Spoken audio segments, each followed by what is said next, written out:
What? You're saying you're getting zero inheritance? That's insane. Even if your father wasn't perfect, he was still the CEO of a company. I worked as a programmer for a subcontractor company where my father was the CEO. There was still so much I didn't know, and that's when Shane, who would later become my husband, stepped in to help. Shane confessed his feelings to me, and we started dating, eventually leading to marriage.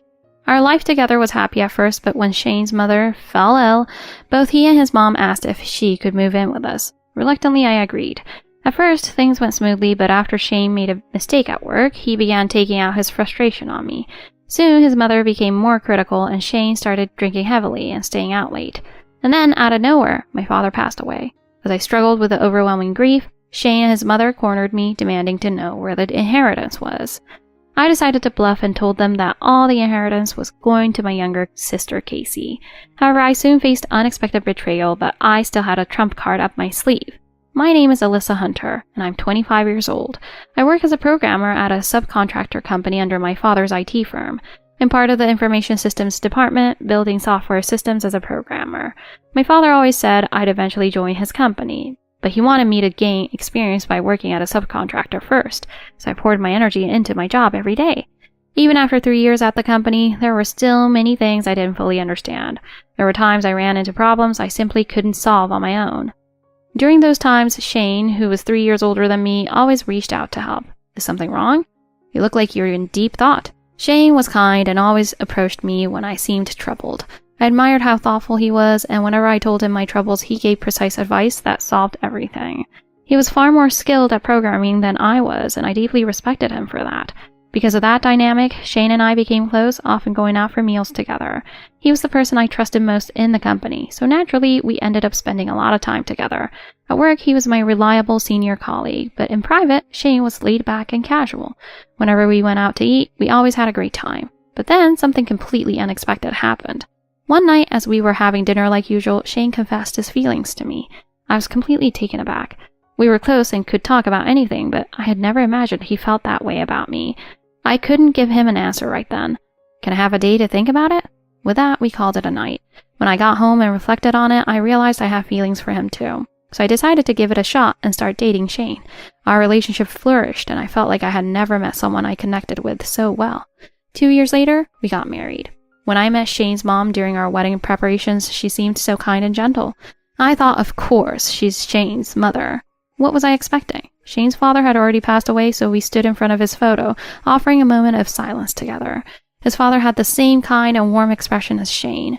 I could only imagine he must have been a good man. After that, I introduced Shane to my parents. Shane, I've heard a lot about you at work. I hear you're very talented. My father nodded in approval, but Shane looked curious and asked a question. What do you mean? That's when I explained for the first time that my father was the CEO of the main contracting company. Oh, I didn't know that. He seemed genuinely surprised and kept bowing his head to my father in gratitude. It was such a funny sight that I couldn't help but laugh. My parents smiled warmly at the interaction, and the whole scene was filled with good vibes. But suddenly, there was a loud sound as the door swung open. Standing there was my younger sister, Casey. Casey was a college student, constantly out partying and rarely came home. My parents often scolded her, but Casey never listened and did whatever she wanted. So, this is the guy you're marrying? She asked casually. No, whatever. Then without another word, she disappeared into her room. Honestly, she's hopeless. My dad shook his head and sighed, and I tried to soothe him. Come on, it's not like we were expecting her to jump up in joy or anything.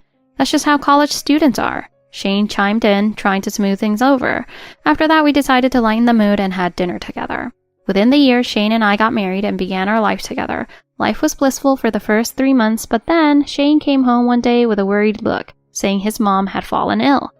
I'm so sorry, Alyssa, but could my mom move in with us? I know living with her might not be ideal, but what if she collapses again? I'd worry myself sick if something happened to her. The day after that conversation, I got a call from his mom. I'm sure Shane has mentioned it, but would you consider letting me move in? I know it might be inconvenient for you, but living alone is just so overwhelming for me. Hearing her polite plea, I felt I couldn't just say no. Our life together had been so peaceful and happy that I hesitated to disrupt it. But I also understood Shane and his mother's concerns. They were completely valid. If I were in her shoes, I'd likely feel the same way. Plus, Shane's mom seemed so gentle that I thought there wouldn't be any issues. So I agreed, and we had her move into our spare bedroom. However, living together marked the beginning of the end of our marriage. The first month went smoothly, and the days seemed to fly by. I even started to think that living together might not be so bad after all. But life is never that simple. Shane made a major mistake at work while working on a system build, and his boss gave him a serious dressing down. He came home with a dark expression. Shane had always been successful at work, so the weight of his failure hit him hard. No matter how much I tried to confront him, he wouldn't listen. From that day on, Shane became withdrawn, muttering, "I'm done," and eventually started drinking heavily. Everyone makes mistakes. You just need to pick yourself up and try again. I told him this over and over, but Shane, "You don't understand, Alyssa," was adamant. "If you're this fragile, how are you going to handle challenges in the future?" When I said that, Shane, his face flushed from drinking, suddenly shouted at me, "What do you know? You'll never understand how I feel. You've had everything handed to you. Your dad's the CEO. Stop feeding me these useless platitudes." I had never seen Shane so angry before, and I couldn't help but flinch. "Even if you screw up big time, your dad will bail you out, won't he? It's completely unfair. You should ask your dad to fix this for me. It should be nothing for him to smooth things over for my career." Hearing him say something so pitiful left me deeply disappointed. Even if I mentioned it to my dad, he would have dismissed it, saying, "Don't be ridiculous." My father had built his company from the ground up, relying solely on his skills and determination. He would never condone cutting corners or using influence to manipulate outcomes. Even if I were to make a major mistake at work, my father wouldn't step in to save me. Whether I was his daughter or not, he never indulged me. I explained this to Shane, but he refused to believe me. "That's just what you think. If things really went south, you know he'd step in to save you. You've got it so easy. I really envy you, you know that?" I realized there was no use arguing with him, so I shook my head and went to bed. From then on, Shane kept muttering complaints while drunk, and I grew more and more fed up. To make matters worse, Shane's mother started complaining to me as well. "Shane's drinking lately. Is that your fault, Alyssa? I don't know all the details, but wouldn't your father be able to fix everything if you just asked him? Why won't you help Shane?" Shane's mom, who had always been so calm, suddenly raised her voice at me, leaving me stunned. "I've already explained this to Shane. It's not possible." When I said that, she gave me a disapproving look and began speaking even more harshly. "Your husband is struggling. You can say something so indifferent? You don't have any sense of what it means to be a wife, do you?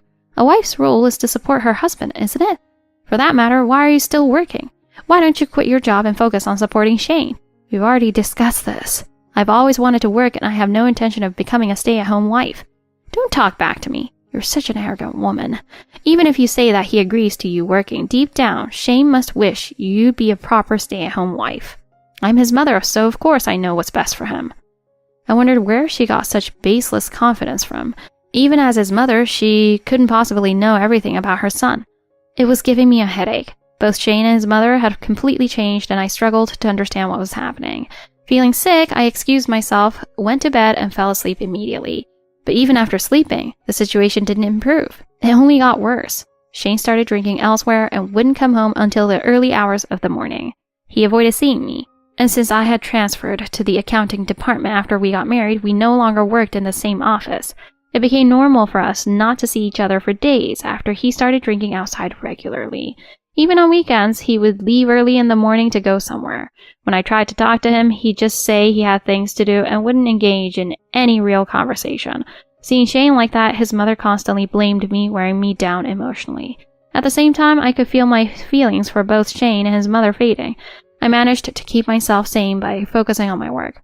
But then something happened that completely shattered me. A moment I could hardly believe. While I was at work, the CEO of my father's company called to tell me my dad had collapsed and was rushed to the hospital. I rushed to the hospital, but by the time I arrived, my father was already gone. I just stood there staring at his bed, unable to move. He suffered a stroke, and it seems he was already gone by the time he collapsed. Everything from that moment until the end of the funeral felt like a blur. My memories are hazy at best. Looking back, I think I was so overwhelmed by the shock that I couldn't think clearly. The one thing I do remember clearly is that Casey wasn't at the funeral. She was still out partying, likely unaware that her father had passed away, and didn't even bother to come home. I'm sure my mother tried to call her, but Casey had a habit of ignoring family calls. Honestly, my sister was impossible. But instead of anger, I felt such an overwhelming sense of loss that, for the first time, I took a day off work. I knew that even if I went to the office, I wouldn't be able to get anything done. As I lay on my bed, staring at the ceiling and trying not to think about anything, my phone rang. It was the corporate lawyer for my father's company. I have your father's will in my possession. After quickly tidying myself up, I headed to the law office. Had my father sensed something was wrong with his health? Is that why he left a will? I wished he had told me, but as I read the will, I was stunned by its contents. The will stated that I was to inherit 6 high-rise condos in prime locations across the city. It was no wonder I was shocked. I knew my father had invested in real estate, but I had no idea the extent of his holdings. The will also left all his savings to my mother with no mention of Casey whatsoever. I knew my father was deeply frustrated with Casey, but leaving her with nothing still surprised me. Had Casey done something behind my back that pushed him this far? Otherwise, such an extreme decision didn't make sense. Still, reeling from the news, I returned to Shane's family home, only to find him and his mother waiting for me with stern faces. Hey, what's going on with the inheritance? Why haven't you told us anything? Don't even try to tell me there's no inheritance. Are you trying to keep it all for yourself? You haven't even discussed it with us. That's not acceptable. You're such a greedy woman. As soon as the subject of inheritance came up, Shane and his mother blatantly attacked me. When I told them my father had passed, his mother only offered a perfunctory, "I'm sorry," but it was clear she didn't mean it. While I was drowning in grief, they were laughing and joking around. And as if that weren't enough, they brought up the inheritance almost immediately after hearing about my father's death. I couldn't believe their lack of empathy. But at the time, my sadness overwhelmed my anger, and I let it slide. After that, I couldn't bear to speak to them and did my best to avoid seeing them. But hearing Shane and his mother's comments confirmed what I already suspected. They were heartless. And then Shane said something I couldn't forgive. "Stop staying silent and tell us about the inheritance. The only reason I married you was because your dad was a CEO. If he weren't, I would have never married you. Know your place." I was stunned by his words. The first time I mentioned my father's position as CEO was during our wedding preparations when Shane met my parents. This meant Shane had already known about my father's status before that meeting. "What do you mean? Did you know my father was a CEO when we started dating?" "Yeah, that's exactly what I'm saying. I treated you well because you were the CEO's daughter and made sure we got married. I thought marrying you might help me become a CEO someday, or at least get some favors for my career. But you were too stubborn to give me that." Suddenly I realized I had been completely deceived. As Shane shouted at me, his face red with anger, a fury erupted inside me like a volcano. Shane's mother, emboldened, piled on with her own accusations. "The only reason I was ever nice to you was because I thought Shane could benefit from it.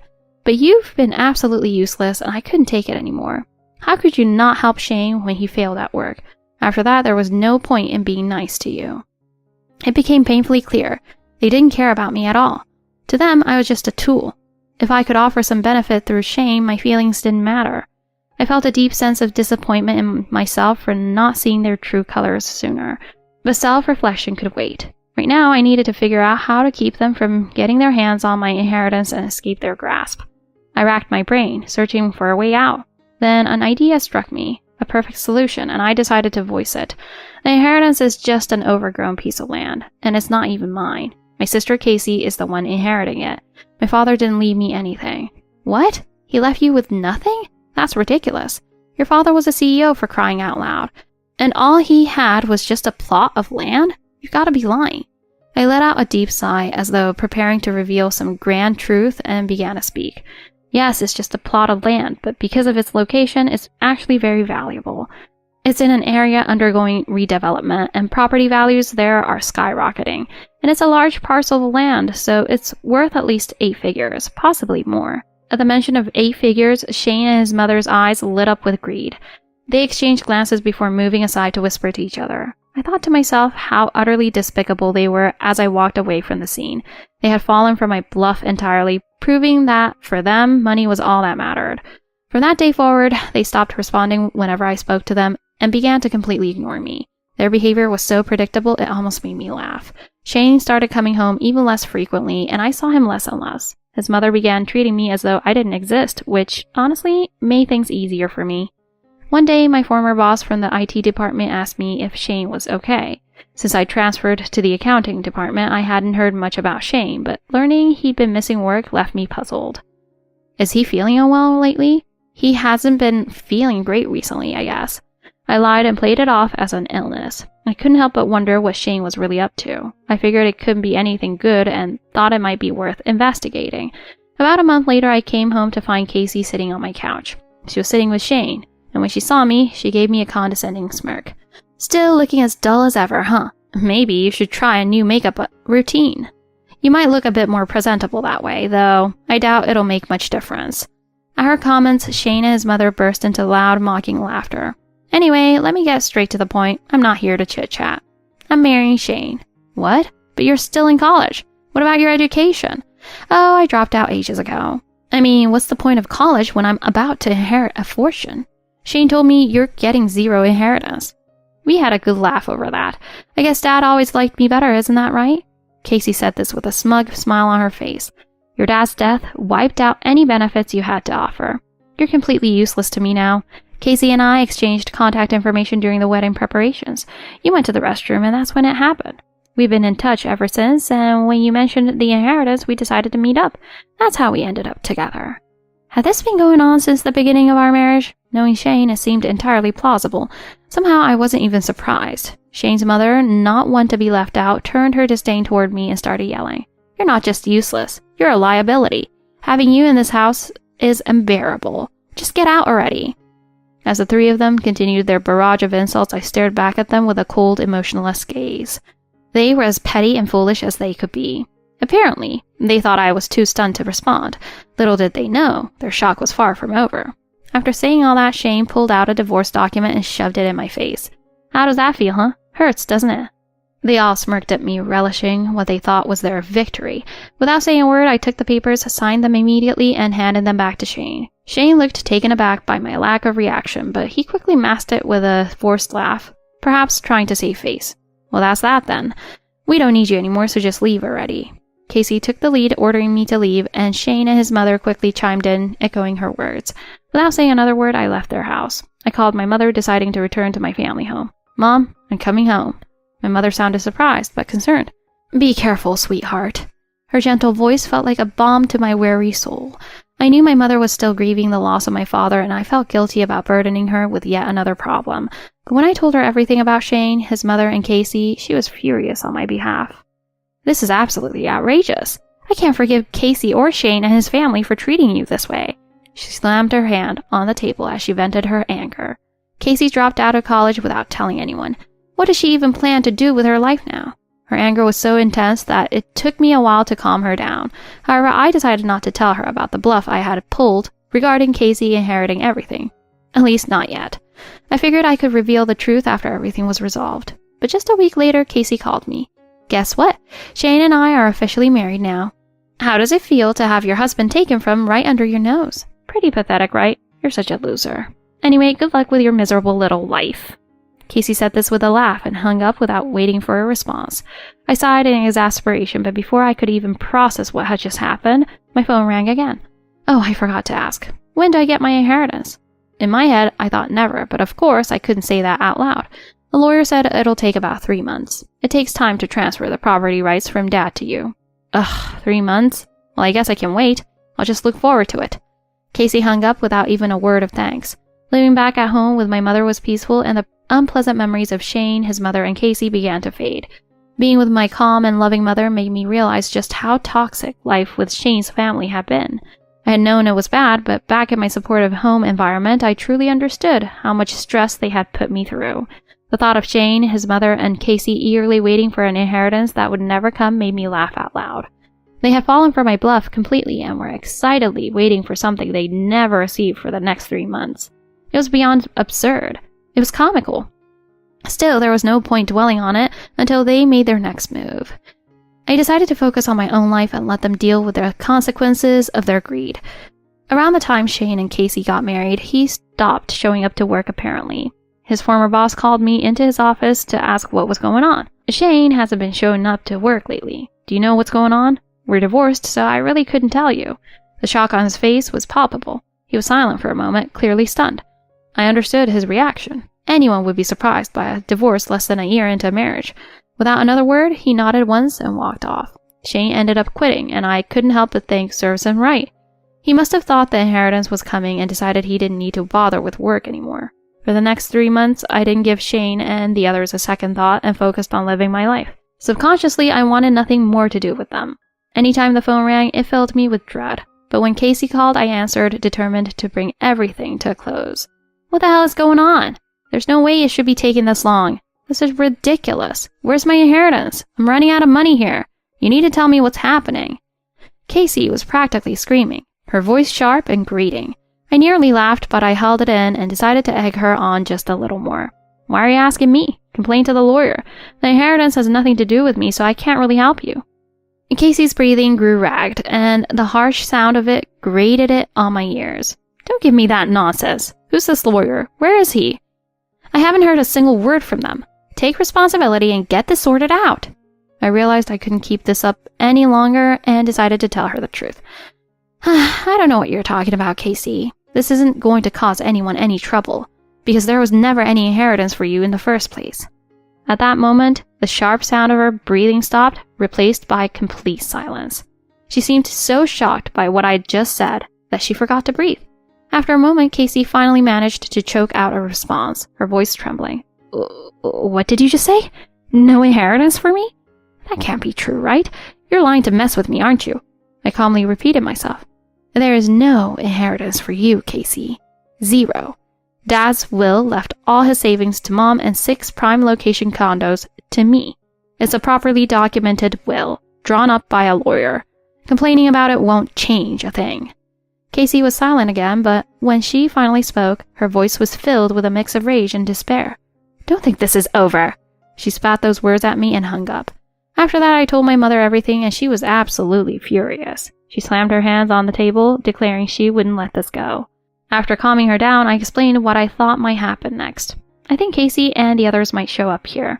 We need to be prepared for when that happens. Since this involves inheritance, I wouldn't put it past them to try something extreme." "You're probably right. I doubt they'll back down quietly. They could show up anytime. We should be careful even when we're going out." My mother and I brainstormed ideas, but we couldn't settle on any concrete plans. Eventually, as the night wore on, we decided to leave it for tomorrow. We went to bed, but we'd soon learn we had underestimated just how far they were willing to go. At 5 a.m., I was jolted awake by a deafening noise. I jumped out of bed and quickly realized the noise was someone pounding on the front door. I ran out of my room, and my mother, also awakened by the noise, met me with a worried look. From the other side of the door came loud, obnoxious shouts, demanding we open it. "Alyssa, you tricked us. You've crossed the line. Don't think you'll get away with this. We know you're in there, Alyssa. We need the money. Casey gets nothing? That doesn't make sense. Why the hell did you change the locks? Locking your daughter out like this? Mom, have you lost your mind? This is all wrong. What did Alyssa tell you?" I double-checked the chain was secure before cracking the door open and immediately stepped back. The 3 of them pressed their faces against the gap, looking back and forth between me and my mother. Their eyes were bloodshot, and there was a crazed look about them. Instinctively, I stepped away. "Hey, either of you, just give me a bit of the inheritance. It's not fair that I get nothing. That's just wrong." I glanced at my mother, and she stood firm, her voice steady and clear. "You didn't even bother showing up to your father's funeral. You have no right to ask for anything. The reason your father left you nothing is because of your own actions. Do you have any idea how much trouble your father went through because of your run-ins with the law? And it wasn't just that. You caused problems right up until the time he passed away. Every time your father bailed you out, covering for you with his own money. Eventually, he must have grown tired of waiting for you to change. It's your own fault, Casey." Casey seemed to be at a loss for words, clearly hit hard by my mother's blunt honesty. But Shane and his mother weren't about to back down. "That's ridiculous, Sandra. Sure, Casey's made some mistakes, but leaving her with nothing? It's going too far. Alyssa, you and your mother should split what you got with Casey. That would be the fair thing to do. Or at least one of you needs to share the inheritance. It's only right." Their arguments were completely self-serving, but they acted as though they were justified. I realized I needed to follow my mother's example and stand firm. "Enough with the excuses. We're not sharing the inheritance." "Oh, and Shane, Casey, I forgot to mention something. You two were seeing each other while Shane and I were still married, weren't you? When Shane started staying out so often, I hired someone to look into it. Let me grab the proof." I went back to my room, grabbed the evidence from a drawer, and showed them the photos. "When were these taken? How did you get these? This is unfair. Who cares about that? It doesn't even matter now." I was unimpressed by their protests and continued. "Having an affair while married? That's grounds for me to claim damages, and I fully intend to seek compensation, so be ready for that." Casey opened her mouth to retort, but Shane beat her to it, yelling in desperation. "Are you seriously going to make things worse for us? We're broke. We can barely afford food. Going after us for damages? That's immoral." I couldn't help but laugh at his audacity. Immoral? The only ones lacking morals here are you three. Just then, the faint sound of police sirens could be heard in the distance. The cops are coming! Shane's panicked shout was almost amusing to watch. It seemed a neighbor had called the police and they were on their way. The three of them, panicking, made a noisy retreat, practically stumbling over themselves as they fled. Exhausted, I collapsed onto the floor. My mother came over and wrapped her arms around me gently. Soon after, my mother and I moved into one of the high-rise condos I had inherited. The building's security was top-notch, ensuring that Shane and the others couldn't bother us anymore. The view was breathtaking, and living there was a dream come true. Finally, let me tell you what became of Shane, his mother, and Casey. They avoided being arrested, but their lives quickly spiraled downhill. Casey and Shane were burdened with the damages I had claimed, piling onto their existing debts. Life for the three of them, as expected, became a living hell. They moved into a shabby apartment, struggling to even afford enough food to eat. Shane and Casey turned on each other, and their constant fights dragged Shane's mother into the chaos as well. In the end, they were trapped in a downward spiral with no way out as their circumstances worsened. Meanwhile, my mother and I found peace, cherishing the life my father's hard work had made possible. I vowed never again to let anyone like Shane or his family take advantage of me. With my father's values in my heart, I resolved to move forward and live my best life. Life in the high-rise condo turned out to be more comfortable than I ever imagined. The spacious living room was bathed in natural light during the day, and at night, the city lights sparkled like stars outside the large windows. My mother found joy in tending to a small garden on our balcony, her days filled with smiles and purpose. I threw myself into my work, and soon I was being considered for a promotion. Returning to the IT department gave me a chance to hone my skills further, and it felt like coming back to where I truly belonged. I built strong relationships with my team, and with each successful project, my confidence grew. On weekends, my mother and I cooked together or went on walks, reclaiming the peaceful moments we had lost. I rented out some of the condos my father had left me, using the income to explore new hobbies and travel to places I had always dreamed of visiting. Looking at travel photos with my mother and discussing where we wanted to go next became one of my favorite pastimes. Occasionally, I thought of Shane and his family, but the memories no longer stirred any emotion in me. Instead, I realized it was far more important to focus on my future. The current CEO of my father's company once again expressed interest in having me join the team someday, filling me with excitement for the possibilities ahead. I learned from my past mistakes and found a newfound sense of self-belief. Every day, building a new future alongside my mother felt fulfilling and full of promise. I was determined to live in a life that would make my father proud of what he had left behind. With that vow in my heart, I stepped confidently into tomorrow.